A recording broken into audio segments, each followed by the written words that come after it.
Hello guys, this side Neha. Welcome to my YouTube channel. आज का topic हमारा होने वाला है, टॉपिक है आनुवांशिकता एवं वातावरण का प्रभाव। ठीक है, हम इस टॉपिक पे आपके क्वेश्चंस करने वाले हैं। ठीक है, ये टॉपिक मैंने दिया नहीं है, मैंने इनको शॉर्ट्स में दे दूँगी क्योंकि इसमें इतना कुछ होता नहीं है। इसके हम क्वेश्चंस देखते हैं। ठीक है, क्वेश्चन से आपको पता लग जाएगा कि किस टाइप का कितने क्वेश्चंस आते हैं। ठीक है, अब देखते हैं। हमारा टॉपिक था आनुवांशिकता एवं वातावरण का प्रभाव। ठीक है, उससे स्टार्ट करते हैं हम। फर्स्ट क्वेश्चन से आपका है, वंशानुगत गुणों का एक पीढ़ी से दूसरी पीढ़ी में स्थानांतरण होने की प्रक्रिया को डैश कहते हैं। तो क्या कहते हैं? आनुवांशिकता कहते हैं। जब हमें पता होता है, जो जिन होते हैं, हम बोलते हैं ना कि इसके जिन चेंज हो रहे हैं, तो वो क्या होता है? आनुवांशिकता होती है। जब हमारे जेंडर एक टू एक दूसरी तरफ चेंज होते हैं, जैसे कि हमारी आँखों का कलर चेंज होना, हाइट का चेंज होना, सब मैं बीच बीच में आपको एक्सप्लेन करती चलूँगी। ठीक है, फिर आपका दूसरा क्वेश्चन है, वंशानुक्रम व्यक्ति की जन्मजात विशेषताओं का पूर्ण योग है। ठीक है, दिया गया कथन किस में से किस वैज्ञानिक ने कहा है? तो ये B.N. झा ने कहा है कि वंशानुक्रम व्यक्ति की जन्मजात विशेषताओं का पूर्ण योग होता है। ठीक है, तो ये किसने क्या कहा है? आपके B.N. झा ने कहा। नेक्स्ट क्वेश्चन है हमारा, जीव सांख्यिकी सिद्धांत का प्रतिपादन किस मनोवैज्ञानिक ने दिया? तो आप इसको, जो सिद्धांत है जीव सांख्यिकी, तो वो किसने दिया है? आपका फ्रांसिस गाल्टन ने दिया है। गाल्टन ने कौन सा दिया है? जीव सांख्यिकी सिद्धांत। ठीक है, अब हम इसमें नेक्स्ट क्वेश्चन करते हैं, निम्नलिखित कथनों में से कौन सा कथन असत्य है? हमें क्या बताना है? गलत बात बतानी है। तो कौन सी है आपकी? बीज कोश की निरंतरता का सिद्धांत का प्रतिपादन बीजमैन ने किया था। ठीक है, तो ये सही बात है। बीज कोश की निरंतरता का सिद्धांत किसने दिया है? आपका बीजमैन ने दिया है।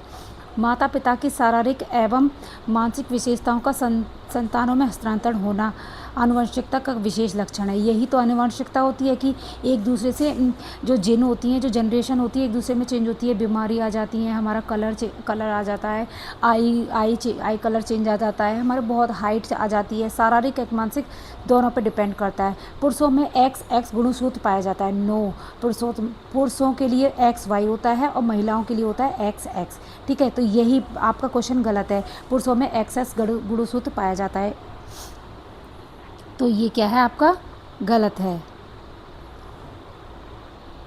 ठीक है, तो इसमें कौन सा गलत है? हमारा 3 गलत है। 3 क्वेश्चन आपका गलत है। महिलाओं में XX होता है और पुरुषों में XY गुणसूत्र पाया जाता है। ये आप याद कर लेना इस क्वेश्चन को। 4 है आपका, माता पिता के चरित्र का प्रभाव एवं उसके बच्चों पर भी पड़ता है। तो उसके बच्चों पर भी पड़ता है। ठीक है, ये बात सही है। जो बच्चों का चरित्र होगा वो उसमें जिनमें चेंजेस आते ही आते हैं। निम्नलिखित कथनों पर विचार कीजिए। वातावरण व्यक्ति को जन्म से लेकर मृत्यु तक प्रभावित करता है।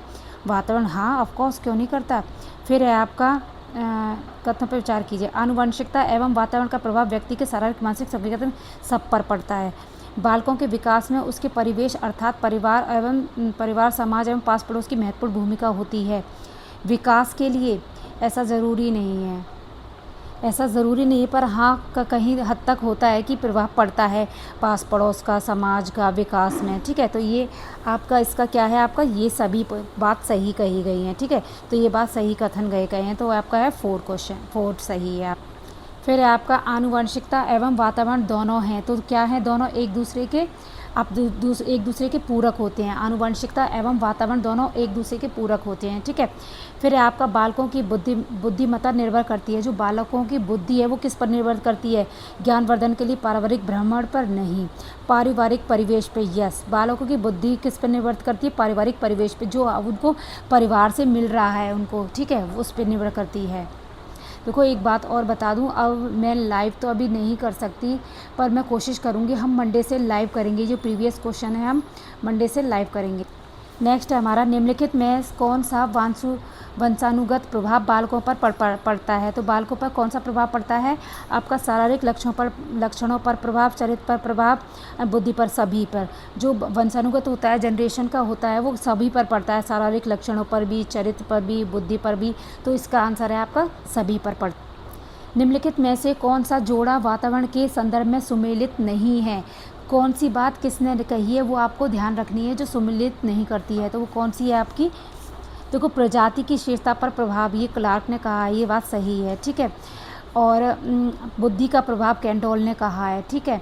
आपका व्यक्तित्व पर प्रभाव वुडवर्थ, यह गलत है।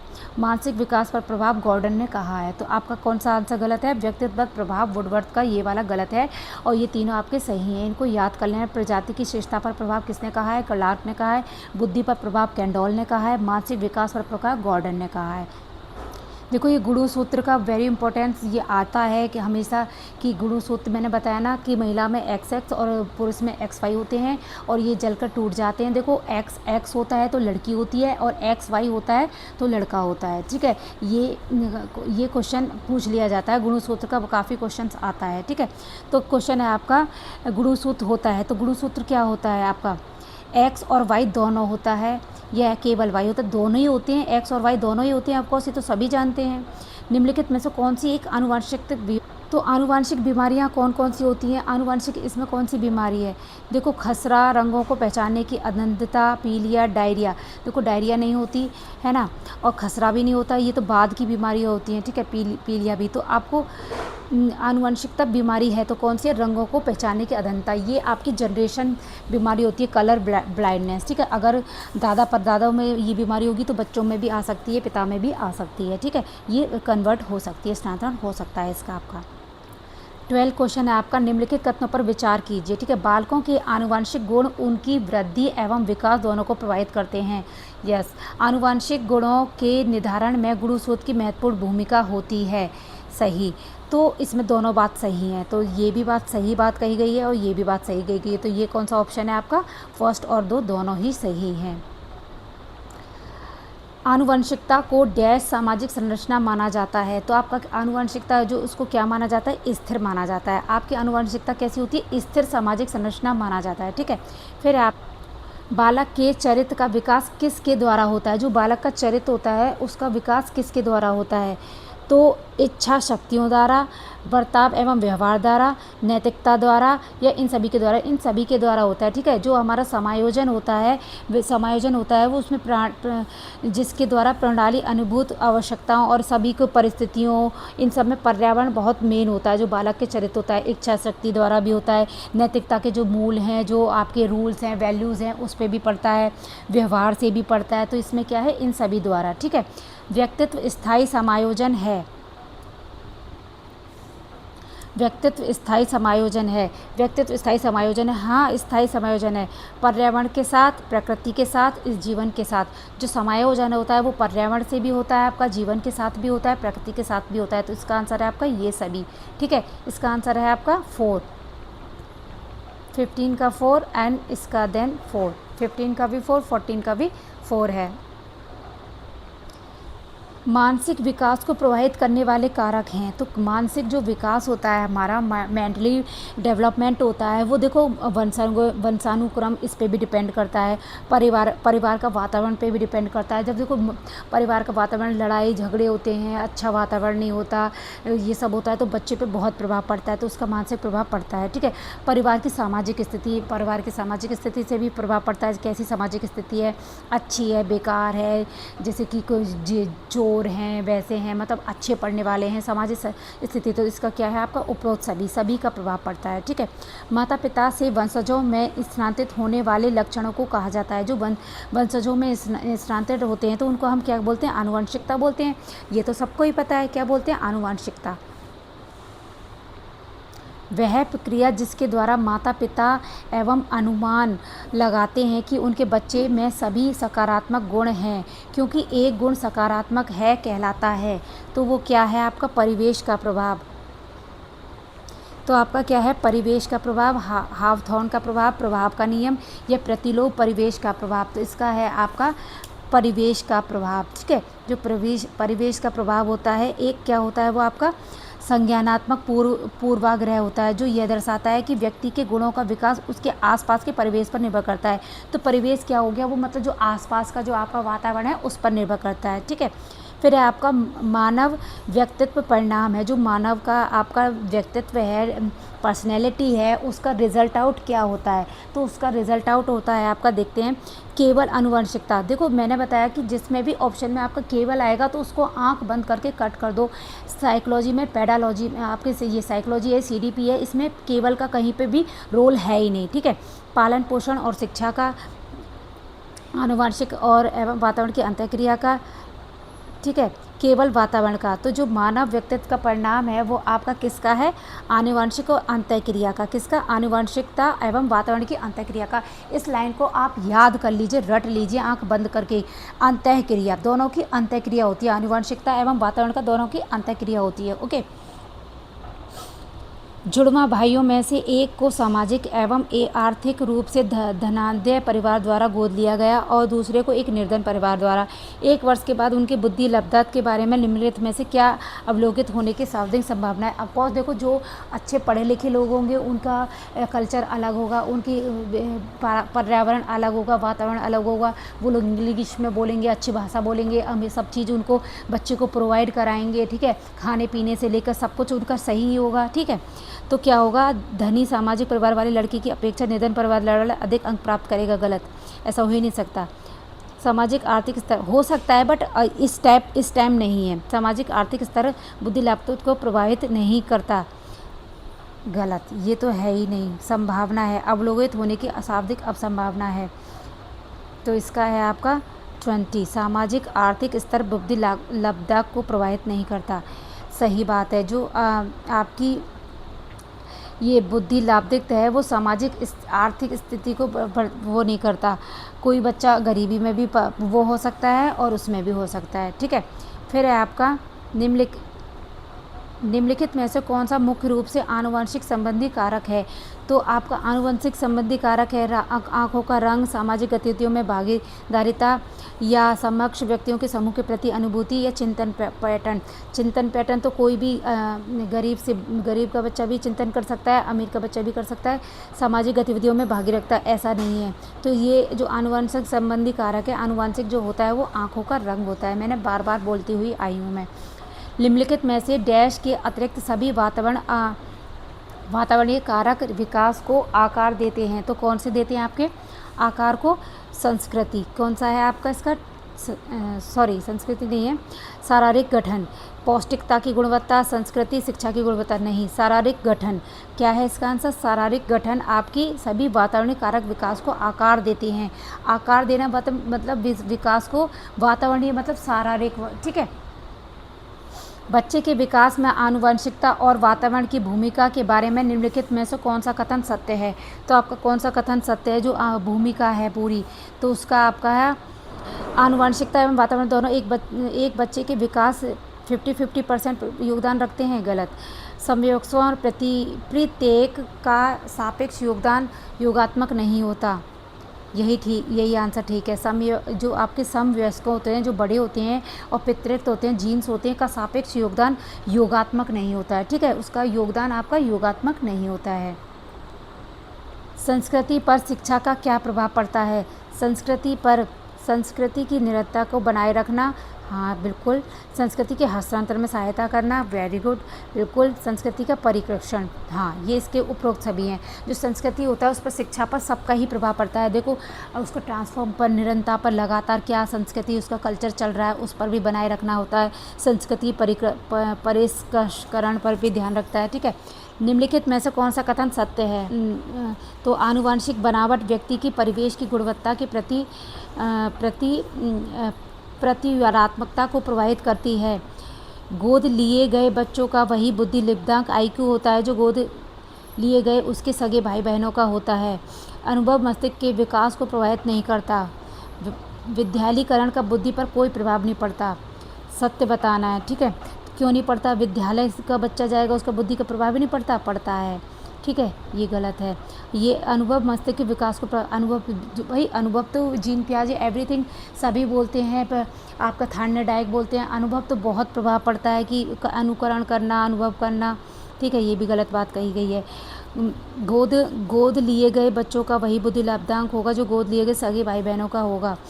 सगे भाई बहनों का होगा, ये भी गलत है आपका। तो इसका आंसर है आनुवांशिक बनावट व्यक्ति की परिवेश की गुणवत्ता के प्रति प्रत्युरात्मकता को प्रभावित करती है। ओके।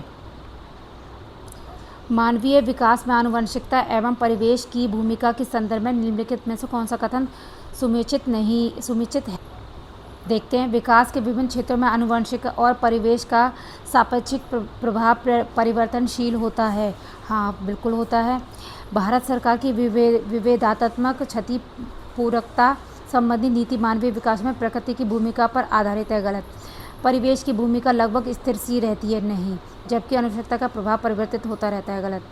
व्यवहारवाद के सिद्धांत प्राय मानवीय विकास में प्रकृति की भूमिका पर आधारित हैं।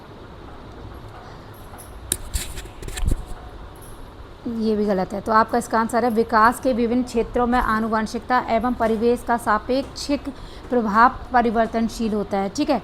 नेक्स्ट है आपका, निम्नलिखित में से कौन सा कथन सत्य नहीं है? आपको रॉन्ग बताना है। रॉन्ग क्या है? ठीक है।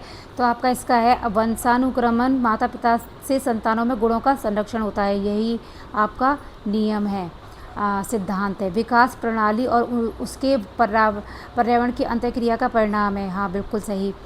वंशानुक्रम व्यक्ति की जन्मजात विशेषताओं का शोधन है। गलत। माता पिता की शारीरिक और मानसिक विशेषताओं का संतानों में संचित होना वंशानुक्रम है। ये तो बात सही है। तो इसका आंसर आपका है वंशानुक्रमण व्यक्ति की जन्मजात विशेषताओं का शोधन है। It is wrong. नेक्स्ट है आपका, मनुष्य की बुद्धि आगे की पीढ़ियों में संकृत होती है। डैश का कार्य इस जन्मजात योग्यता के विकास के लिए उपयुक्त परिस्थितियों का निर्माण करना है। तो उसका क्या है आपका? देखो, क्षेत्र नहीं, मौसम नहीं, जलवायु नहीं, वातावरण। बार बार टॉपिक का नाम ही आनुवंशिकता एवं वातावरण है। तो क्या है आपका? वातावरण का कार्य जन्मजात योग्यता के विकास के लिए उपयुक्त परिस्थितियों का निर्माण करना है। नेक्स्ट है आपका, वंशानुक्रम के संदर्भ में गलत कथन निम्न में से कौन सा है? गलत बात बतानी है। वंशानुक्रम बालक का लिंग निर्धारित करता है। नहीं, ये कहाँ से बात आ गई? It is wrong. गलत। वंशानुक्रम के संदर्भ में गलत कथन निम्न में से कौन सा है? गलत बताना है। अच्छा, गलत। ठीक है। तो ये बात सही है। वंशानुक्रम बालक का लिंग निर्धारित करता है। आपका जो जनरेशन है वो बच्चे की लिंग निर्धारित करती है। जो माँ गुणसूत्र होते हैं वंशानुक्रम XY, उससे। ठीक है। नेक्स्ट है आपका, ये वंशानुक्रम से तात्पर्य यहाँ पर आपके जो शारीरिक एवं मानसिक गुणों के संरक्षण से होता है, जो माता पिता से प्राप्त होते हैं। ठीक है। तो उसमें क्या होता है, ये आपका इससे होता है रिलेटेड। फिर आपका, वह शारीरिक संगठन में महत्वपूर्ण योगदान देता है। नहीं, ये योगदान देता है। ठीक है, ये भी बात सही है। ये जुड़वा बालकों के जन्म में योगदान देता है। हाँ जी, ये जो वंशानुक्रम होता है जुड़वा बालकों में योगदान देता है। तो इसका आंसर है आपका, इसमें रुचि, अभिरुचि, पसंद, नापसंद, मस्तिष्क की संवेदक भावनाएं शामिल होती हैं। ये बात कहाँ से आ गई? रुचि, अभिरुचि, ये वंशानुक्रम में नहीं होती हैं। ठीक है। फिर है आपका, नेक्स्ट है आपका 30, प्रकृति पालन पोषण वाद विवाद के संदर्भ में निम्नलिखित कथनों में से कौन सा आपको उपयुक्त प्रतीत होता है? जो प्रकृति पालन पोषण है, इसमें जो वाद विवाद है वो आपको कौन सा सटीक आंसर लगता है? देखते हैं। एक बच्चा एक खाली स्लेट के समान होता है। यही बात सही, ठीक है। जिसका चरित्र परिवेश के द्वारा किसी भी आकार में ढाला जा सकता है। नहीं, ये बात ठीक नहीं लग रही। थोड़ा स्लेट के समान तो होता है, बट ऐसा नहीं है। ये वंशानुक्रम पे भी डिपेंड करता है। ऐसा नहीं है जो बच्चा तो उसको उसी के थोड़ा थोड़ा जनरेशन पे भी डिपेंड होता है। ठीक। फिर आपका, बच्चे आनुवांशिक रूप से उस तरफ प्रवृत्त होते हैं जिस तरह वो होना चाहिए, जिससे कोई फ़र्क नहीं पड़ता कि वे किस प्रकार के परिवेश में पल रहे हैं। नहीं, परिवेश तो बहुत इम्पोर्टेंट है। ठीक है। एक बच्चे के व्यवहार का निर्धारण करने में परिवेशीय प्रभावों का बहुत कम महत्व होता है। नहीं, ये बात गलत है। वह प्राथमिक रूप से आनुवंशिक रूप से निर्धारित होता है। नहीं, परिवेश का भी फ़र्क पड़ता है और आनुवंशिक का भी पड़ता है। वंशानुक्रम तथा परिवेश अभिन्न रूप से एक दूसरे से गुथे हुए हैं और दोनों का विकास को प्रभावित करते हैं। हाँ, जो वंशानुक्रम है और वातावरण है, बार बार यही टॉपिक है। आनुवांशिकता एवं वातावरण का प्रभाव, या वंशानुक्रम या वातावरण या परिवेश एक ही बात है। एक दूसरे के पूरक हैं, एक दूसरे के गुत्थी हैं। ठीक है। तो दोनों को विकास को प्रभावित करते हैं। नेक्स्ट है व्यक्तित्व विकास में डैश एक महत्वपूर्ण भूमिका निर्वाह करता है। जो व्यक्तित्व है, पर्सनैलिटी है आपका, वो किस पे प्रभाव करता है? तो वो देखो, जो व्यक्तित्व विकास में जो एक महत्वपूर्ण भूमिका कौन करता है? देखो, जहाँ पे ये दोनों का ही मिश्रण आ गया तो वही आपका आंसर है। अब यहाँ पे सिंगल ये भी होता है, ये भी होता है, बट दोनों का मिश्रण होता है, ठीक है। दोनों एक दूसरे के पूरक होते हैं, दोनों एक दूसरे की गुत्थी होते हैं, ठीक है, एक दूसरे पर डिपेंड करते हैं, ठीक, एक दूसरे के मल्टीप्लिकेशन होते हैं।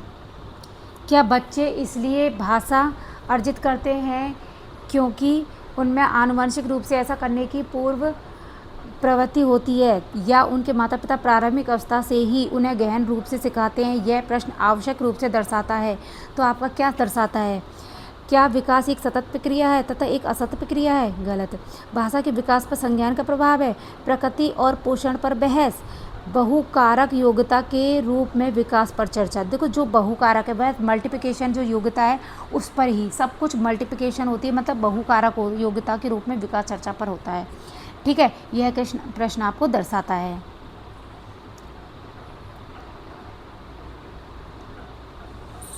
नेक्स्ट आपका किसी व्यक्ति को आकार देने में वातावरण के घटकों की कोई भूमिका नहीं होती, क्योंकि प्रत्येक व्यक्ति की वृद्धि उसकी आनुवांशिक संरचना से निर्धारित होती है। ऐसा बात किसने कही है? ये कथन आपको किसने कहा है? ठीक है, क्योंकि बहुत से शोध यह सिद्ध करते हैं कि आनुवंशिक पदार्थ ही व्यक्ति के विकास की भविष्यवाणी करता है। नहीं, ऐसा नहीं है। कुछ कुछ चेंजेस होते हैं, ऐसा नहीं है कि उसके हम फ्यूचर को बता सकें।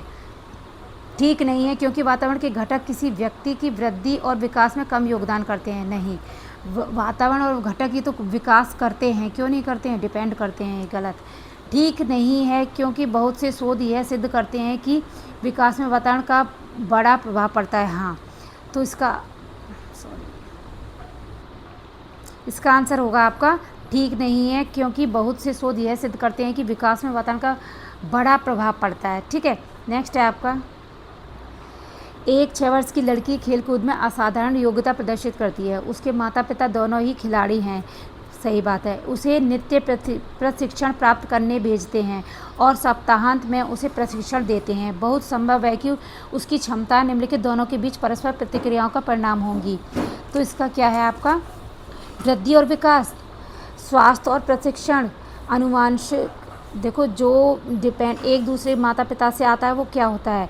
आनुवांशिकता एवं वातावरण या पर्यावरण, है ना, या परिवेश। इस चीज़ को आप ध्यान से रख लीजिए। आनुवांशिकता या परिवेश या आनुवांशिकता या वातावरण, ये आपका डिपेंड करता है, जो पीढ़ी दर पीढ़ी चेंजेस होता है।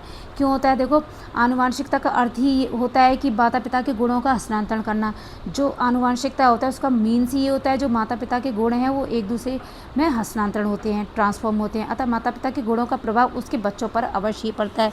तो वही बात कही है, दोनों माँ बाप उनके वो हैं, खिलाड़ी हैं, तो वो लड़की भी खिलाड़ी है, तो उसमें क्या होगा? ये प्रकृति पोषण विवाद में प्रकृति से क्या अभिप्राय है? जो आपका प्रकृति पोषण है उसमें प्रकृति क्या कहती है आपकी? इसमें प्रकृति क्या कहती है आपकी?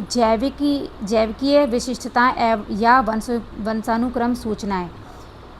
एक व्यक्ति की मूल प्रवृत्ति, भौतिक और सामाजिक संसार की जटिल शाखाएं। देखो, भौतिक का तो कोई यहाँ पे रोल है ही नहीं, हमारे आसपास का वातावरण नहीं, क्योंकि यहाँ पे प्रकृति जो नेचर है और पोषण की बात है। तो एक व्यक्ति की मूल प्रवृत्ति नहीं, तो इसका है जैविकीय विशिष्टताएं या वंशानुक्रम सूचनाएं। ओके।